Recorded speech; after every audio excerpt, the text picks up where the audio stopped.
चलतु आज आम नड़ियार गोटे बहुत बढ़िया मिठाटे बनइबा। नड़िया को प्रथम चोपा छड़क नहीं जावा से 3-4 देदेबा गुजराती ताकू भल भाव ग्राइंडिंग करनबा।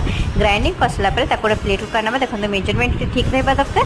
तो मुझे 1.5 बाउल नहीं नड़िया तो से हाफ बाउल नेली मो चीनी ताको भल भाव पेस्ट करके मिसई नबा और ताको भल भाव नड़िया सहित चकटी दबा। देखो भल भाव हाथ में मिसईकी चकटे तापर पैन में पकईकी भाजी नबा। से आम 3-4 चामच देबा मिल्क पाउडर जदि नथिबा आपण अमूल भी यूज कर पारिबे।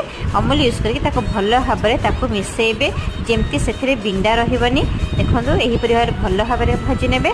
भाजी सारा ठंडा कराइबे कि समय छाड़देवे। देखो जदि एमती आपणकर लड्डू टाइप होथबो ताले आपणकर भाजवाटा ठीक अच्छे। आप निज इच्छा और सेप ने सेप करके मुझे पेड़ार सेप देती आप चाहिए लड्डूर सेप भी दे पारे।